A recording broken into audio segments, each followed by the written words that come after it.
Okay, so this is a Torque arrestor. arrestor. It's basically made, we put that tape on there earlier so when it hits the bottom of this, but this will actually hold it in the middle of that pipe. So when the motor starts on the pump, it doesn't slap this against this pipe at the bottom. Hey, welcome to the YouTube channel. This is how I did it. Today's video, we're helping neighbor Jim do some work on his well. Neighbor Jim called me up, said, hey, can you give me a hand this weekend? I said, of course. There's usually beer involved, so yes. He said, yeah, I need to pull the pump out of my well. I'm like, oh shit. But luckily it's a crane dug well, so it's only 40, 45 feet deep. So this video is us attacking that, getting her done. Jim used to own a rigging company, so I'm pretty sure he'll have it set up so it's not so hard to do with winches and pulleys and whatever. Anyway, here's the video. Thanks for watching. Give us a thumbs up. Hit the subscribe button. Thanks for watching again. All right, so today we are pulling out the well, the pump out of the well at my neighbor's house. He's actually got it set up pretty good. When he first put it in 17 years ago, he set up this winch system. So it should be pretty easy. So we got the roof opened up. And we're just going to crank that thing up to the roof, tear it apart, and replace that pump. Okay, so there's a little bit of tension here. I guess this well's only 40 feet deep, so there's not a lot of weight here. But this winch is definitely going to save, but there's a little bit of tension here. So we put this safety strap on there so we don't lose it in case that rope breaks. If that rope breaks, this is going to be gone down into the well. And probably bust the top off of this by the force. So that little safety rope is going to help us. All right, we got the pump out of the well. Looks pretty good shape. Not sure where it was leaking. Maybe this brass, is that plastic? That's plastic. Yeah, I don't know where that pipe was leaking.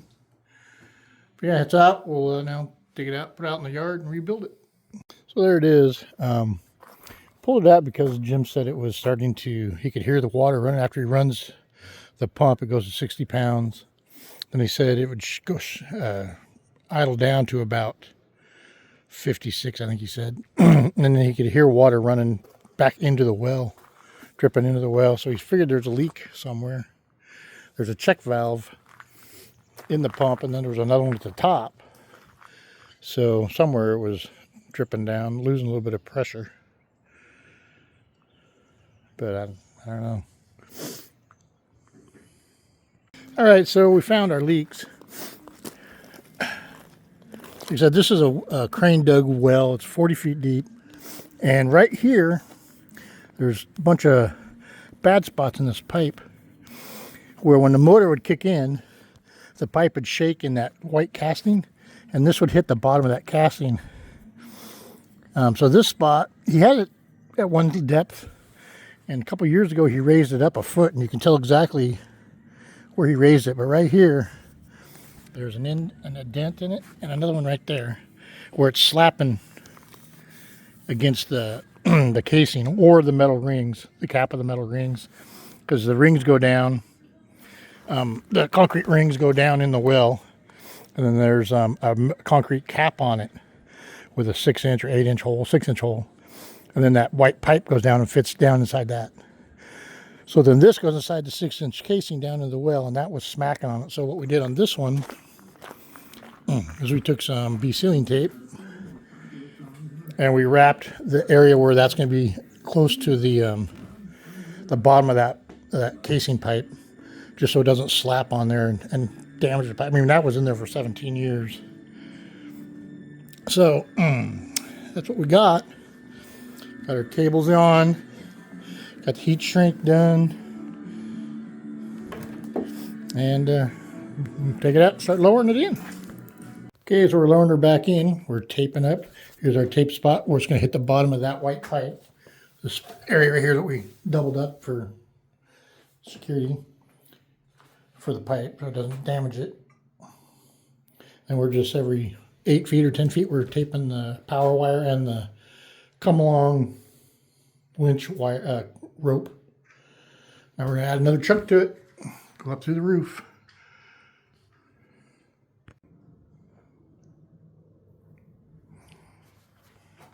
We just add on the 10-foot sections as we need to. Okay, so this is a Torque arrestor. arrestor. It's basically made, we put that tape on there earlier so when it hits the bottom of this, but this will actually hold it in the middle of that pipe. So when the motor starts on the pump, it doesn't slap this against this pipe at the bottom. Because that's not good. That's what caused the problem to Yeah. begin with. So get those at Home Depot. You just tighten the top in and just lift it, and it bows that out so it matches the size of your pipe, or just a little bit smaller in your pipe so you can get it back out of there without it being too hard to pull up. So on the joints, it's a threaded joint. We put plumber's tape on it, and then we put some glue on it so it doesn't unscrew itself from the torque of the motor, of the pump kicking in. Yeah, there, guys. One thing I want to say about putting Teflon tape on these joints, do not wrap too many times. 2 times around is plenty. 3 is borderline. Put too much on there and then you torque that pipe down, you will crack those seams. This was schedule 80 PVC pipe, and we cracked one of the fittings because I wrapped it like 4 or 5 times with Teflon tape. So don't wrap too much Teflon tape on it. And we also used a joint compound. It's not glue, but it hardens up. So basically, as the pump, kicks and turns, it does not unthread. It's got enough to hold it in place, but it's viable, so you can get back into it later. So it's not glue that we put on here. It's can't remember what Jim called it. But anyway, Teflon tape and that stuff work great. Thanks for watching, guys. Make sure you subscribe. Give us a thumbs up. Okay, so we got that pump sitting on the bottom of the well, and that's what he had left over of pipe. That's pretty good judgment for what he did there.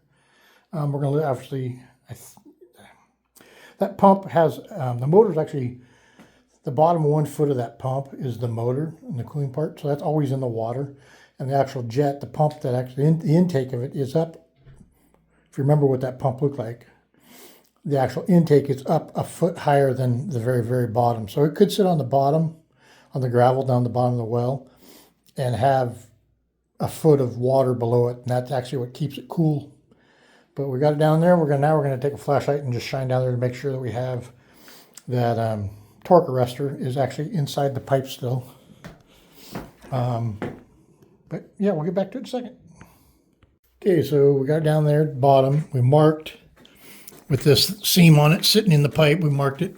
That is our top mark, top of this bracket. But we're going to lift it up 6 inches off the bottom. So we measured this down 4 1/4, because the elbow that we put in the top of this is got about 1 inch, 1.5 inches of gluable area. So that should be that should be pretty close to our mark where we want to cut this pipe, and then put our cap on and glue the elbow on, and we'll have to let it sit overnight, let that glue dry before we lower it. All right, so pump is all the way down. Drilled a hole through the white casing, pulled the rope through the casing underneath this lid, and that's basically going to hold some of that pressure off of this glue on that. It's ready to go. Let's build the manifold now. So Jimmy's got his manifold built. He's replacing the pressure gauge and the regulator. The reason for that is you look inside here, starting to build up with some rust and stuff, and he was having to change the settings on it quite often. And the same thing on the pressure gauge. You can see that it's starting to clog up a little bit from the rust. Yeah, you see this pressure gauge, it doesn't even zero anymore. It's got so much crap in there. Yeah. Yeah. If you can see that, I'm shaking. Yeah. It's stuck on about 4 pounds. It's good, Jim. Cool. Thanks, man.